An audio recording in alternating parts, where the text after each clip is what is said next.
좋은 아침입니다. 웨이처치 송준기 목사입니다.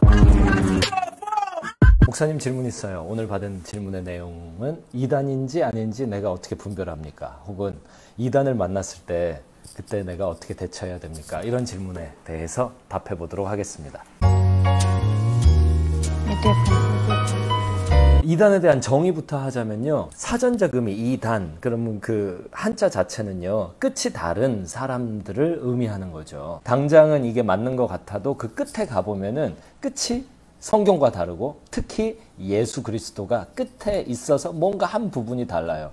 이게 이단이라는 말 자체의 사전적 의미예요. 끝이 다르다. 그리고 이것을 성경을 가지고 이야기하자면 말이에요, 두 가지를 말할 수 있는데, 첫 번째는요, 그리스도에 대해 어떤 식으로든 부인하는 거예요.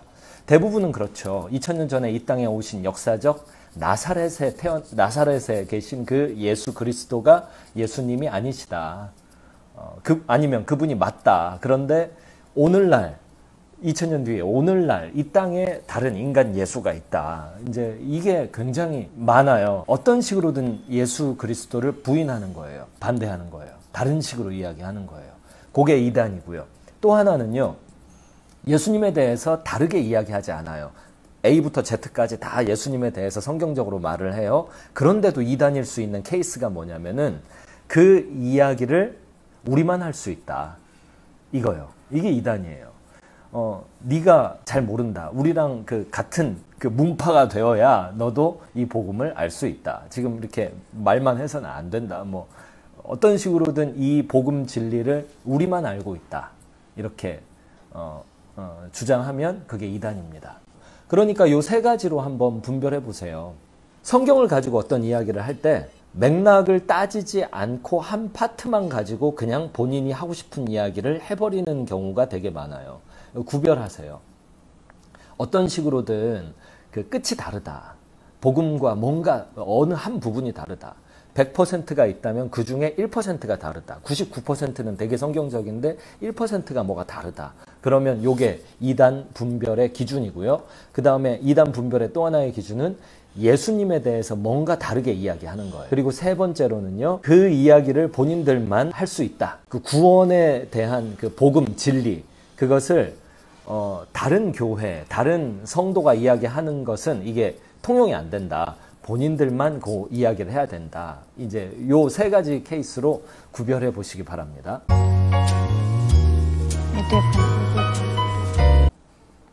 그리고 이단을 어떻게 대처해야 됩니까? 이 질문에 대해 대답을 드리자면 디도서 3장 10절을 대표적으로 말씀드리고 싶어요. 이단에 속한 사람을 한두 번 훈계한 후에 멀리하라. 어떤 사람이 이단이면요, 한 번 혹은 두 번이에요. 그러니까 성경이 말하는 맥시멈이 두 번이란 말이에요. 한두 번 훈계한 후에 멀리하라 그랬으니까요, 맥시멈 두 번이에요.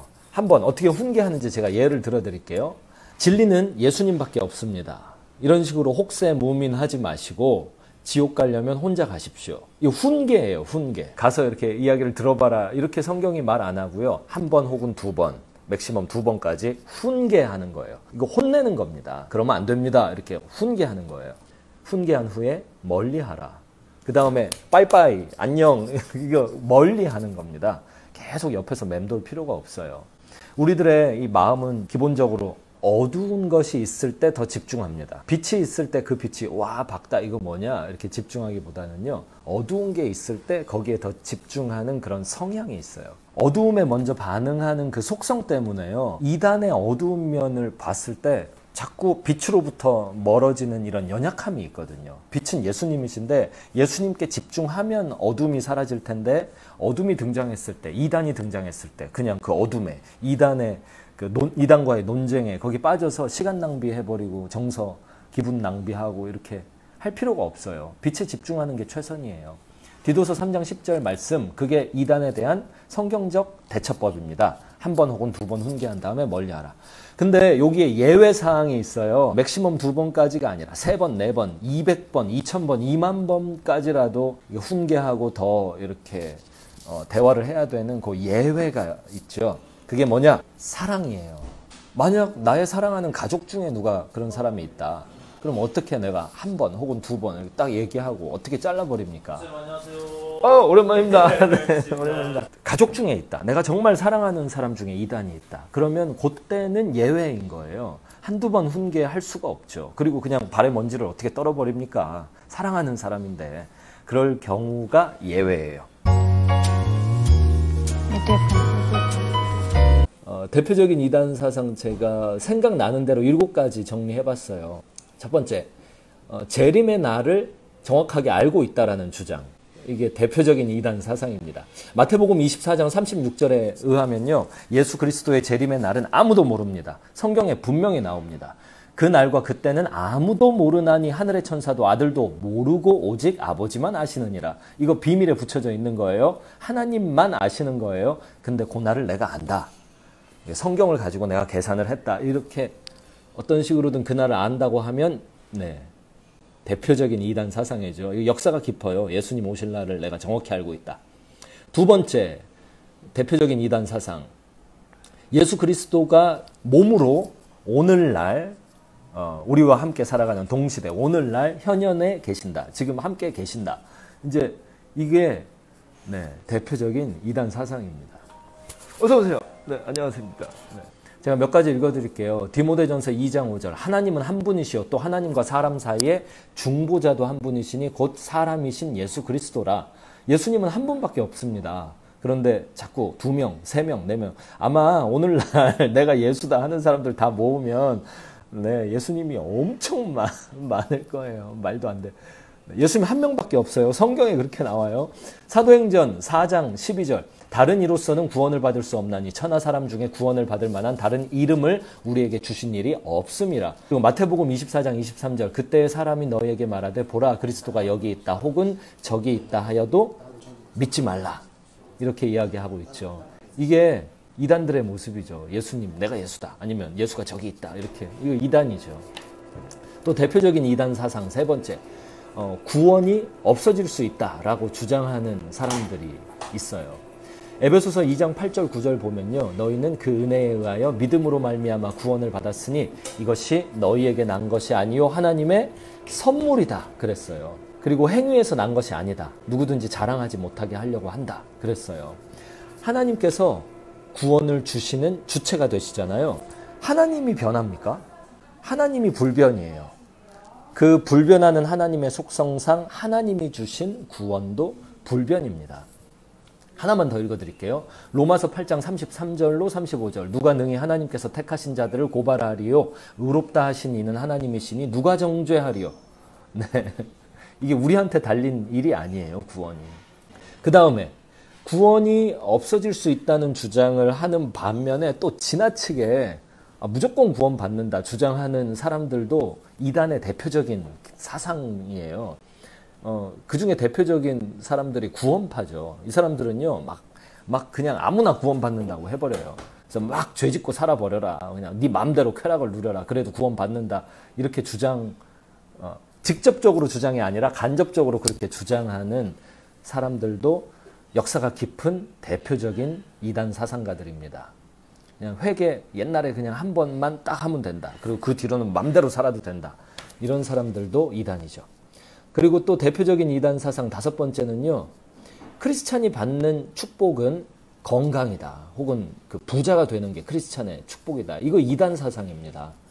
마태복음 1장 21절에 의하면요. 아들을 낳으리니 이름을 예수라 하라. 이는 그가 자기 백성을 그들의 죄에서 구원할 자이심이라. 이렇게 이야기합니다. 예수님이 이 땅에 오신 목적이 우리를 구원하러 오신 거예요. 역사가 깊은 대표적인 이단 사상 중에 하나가 이 바알신 숭배자, 아세라신 숭배자들이 그대로 철학과 사상이 그대로 크리스찬 요 사회에 녹아 들어가지고요. 예수님을 이용해서 부와 건강의 축복을 얻고자 하는 요 사상이 들어왔습니다. 요거 이단 사상이에요. 또 하나, 여섯 번째 대표적인 이단 사상. 아까 이야기했던 건데요. 본인들을 통해서만 구원의 말씀을 들을 수 있다라고 성경 가지고 주장하는 사람들이에요. 이 성경을 그러니까 아무나 얘기하면 안 된다라는 거예요. 자기들만 이걸 얘기할 수 있다는 거예요. 본인들만 이 신비한 성경의 해석을 할 수 있다라는 겁니다. 근데 성경 어디에도 그걸 지지하지 않아요. 요한복음 17장 3절. 영생은 곧 유일하신 참 하나님과 그가 보내신 자 예수 그리스도를 아는 것입니다. 그리고 그 아는 것이 감추어져 있지 않아요. 그게 예수님을 믿음, 입으로 시인하고 마음으로 믿는 사람들에게 예수님을 아는 능력을 다 주십니다. 또 끝으로 대표적인 이단 사상 7번째, 특정 은사에 대해서 예수님 자체보다 더 강조하는 거예요. 예를 들면 방언을 해야 그게 그 사람의 구원 얻은 증거다 랄지, 성경에 등장하는 어떤 종류의 성령의 은사 한 파트를 예수님 자체보다 더 강조합니다. 이게 대표적인 이단 사상이에요. 고린도전서 1장 6절로 10절에 보면요, 어떤 성령의 은사들은 다 함께 예수 그리스도를 나타냅니다. 예수님을 믿은 결과 중에 선물로 받는 거죠. 그게 선물을 준 자보다 크면 안 되죠. 이단을 어떻게 구별하고 내가 대처합니까? 라는 질문자 분들께 조언 3개 하자면, 첫 번째, 말씀의 초보를 벗어나시기 바랍니다. 분별이 안 되는 이유가 말씀 몰라서 그렇습니다. 말씀을 모르는 이유는 말씀을 안 봐서 그래요. 자꾸 신앙의 초보에만 있고 성장 안 해서 그렇습니다. 예수님을 영접하고 믿잖아요? 그러면은 신앙생활이 시작되는 거지 끝난 게 아니에요. 그냥 시작되는 거예요. 예수님을 믿었으니까 그 다음부터는요, 예수님이 누구신지 계속 내가 직접 읽어야 돼요.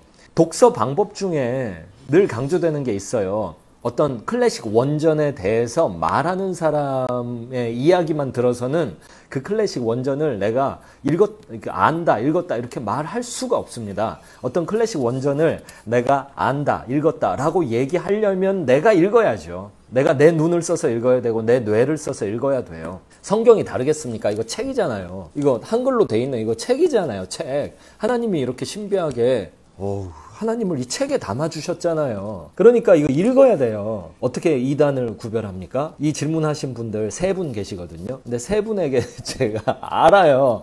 얼마나 성경을 안 읽었으면 구별이 안 되시겠습니까? 그리고 어떻게 대처해야 되냐고요? 얼마나 성경을 안 읽었으면 어떻게 대처해야 되는지도 모르시겠어요. 말씀의 초보를 벗어나세요. 히브리서 5장 12절로 14절, 때가 오래되었으므로 너희가 마땅히 선생이 되었을 터인데 예수님 믿은 지 이게 도대체 몇 년입니까?